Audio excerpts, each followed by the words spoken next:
freedom, everyone has a concept about freedom associated with prison and different things, political freedom, social freedom, all these things.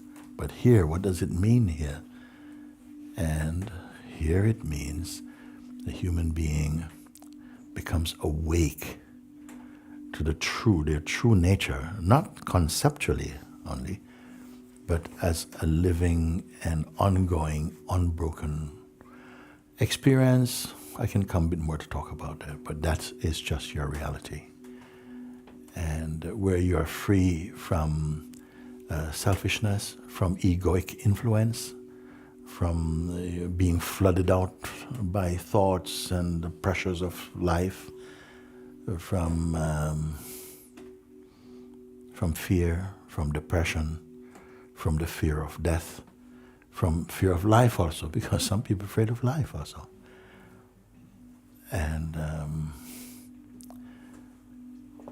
to find that natural joy and peace, which is not surrounded by a story or some context of something happening, like you got a raise in wages or something like that, or that you have met someone interesting. Not that type of happiness. The happiness which is synonymous with your own existence. And deep, profoundly intuitive knowing that what you are is imperishable. Again, that what you are does not end at the end of this bodily life.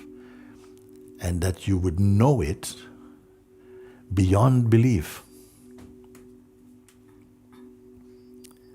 How you know something like this beyond belief, you know? Not that I believe in life after death, not that.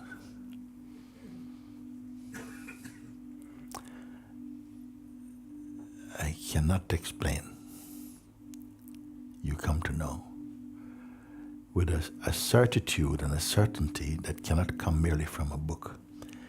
It has to be something announced inside your very being, and you just come to know. We don't know things only because of outward study of books or scriptures or practice or so on. There's another knowing that arises within us. You may say by grace, or by somehow a kind of harmony or synchronicity with life. One just comes to know some things. And it's not so much a knowing of things, but a knowing of what life is and who you are. But it's not a conceptual knowledge that you keep inside your mind. And the being who has woken up from the sleep, and this sleep I call the sleep of personhood, because all human beings are born, so to speak, with a conviction. They don't born with the conviction, but we at least are reminded, or we develop a conviction that we are this body, primarily in some cases, and the conditioning that arises in the body. And we believe this so intensely that rarely throughout our lives do we question this. It is regarded as a fundamental principle and fact. But there are beings also who know that this is not true, and that's a severe limitation upon what we truly are. And that it is possible in the lifetime, in this lifetime. We don't know about other lifetimes. Many people tell you, we are old timers at life. We have lived many, many lives. You may accept or maybe not accept. So let's take it at the ground that you are in this life, and that in this life it is possible to awaken in the way that I've just described.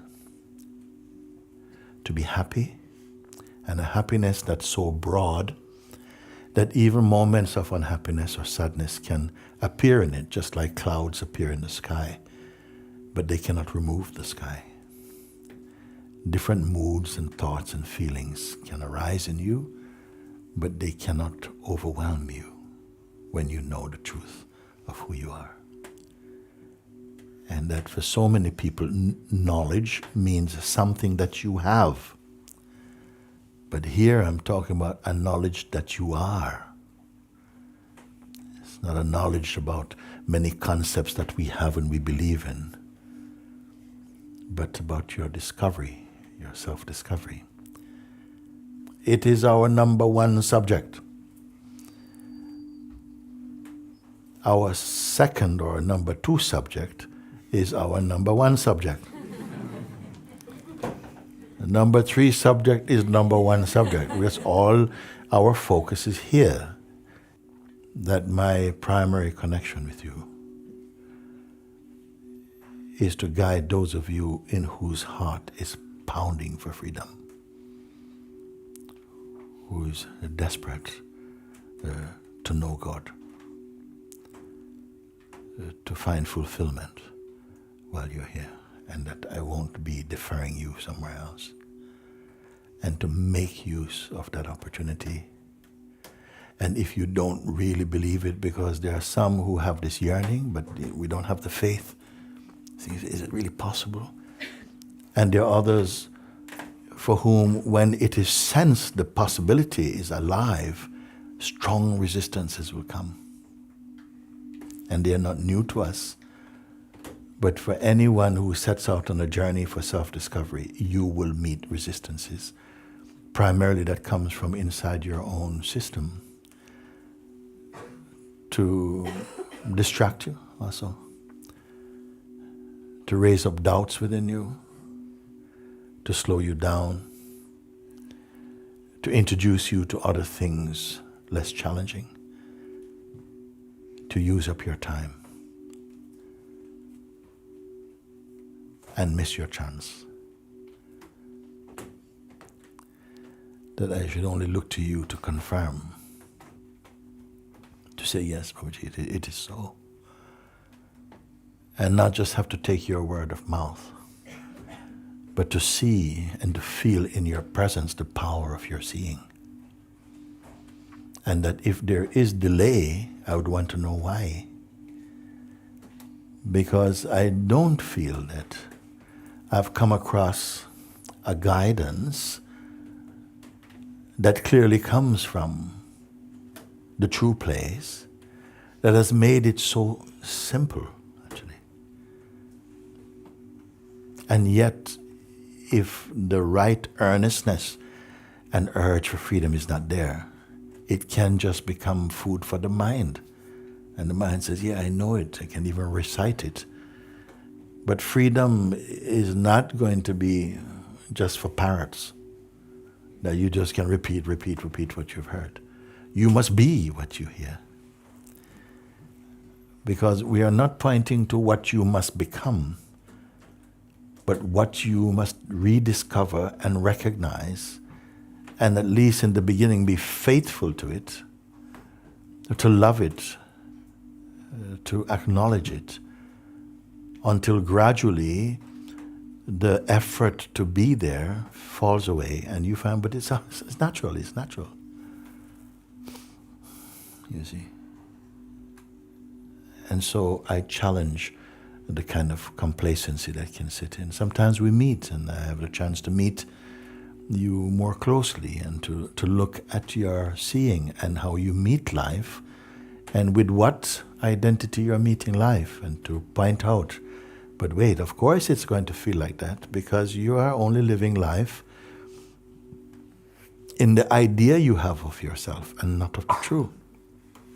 And in a way that we can point it out also and say, can you see this? And you can look and say, yes, I can see this. And from where are you looking? And you can confirm, yes, it feels like a place I know but rarely visit. And we can continue looking, until all the subtle delusions are dispelled. And you are again testifying, confirming your true place. It has to be so. And it has to be followed up, because many great masters have walked on this earth. They had disciples, they had satsangs just like we have. But sometimes it's difficult to find their real disciple or their real follower. They get dispersed and they go back into something and say, wow, but how can it be? How can it be? Because if we were here to say, study, to be a cook or something, or a mechanic, or something, after 1 or 2 months, you must can, if you're a cook, sort of like make some nice pudding or something, bake a cake or something, make some nice al dente pasta or something like that. If you're a mechanic, you must can change a wheel or do an oil change or replace some spark plugs or something. You came for freedom. You've been here for some time. What is the evidence of your presence here, you see? You should not even have to speak up.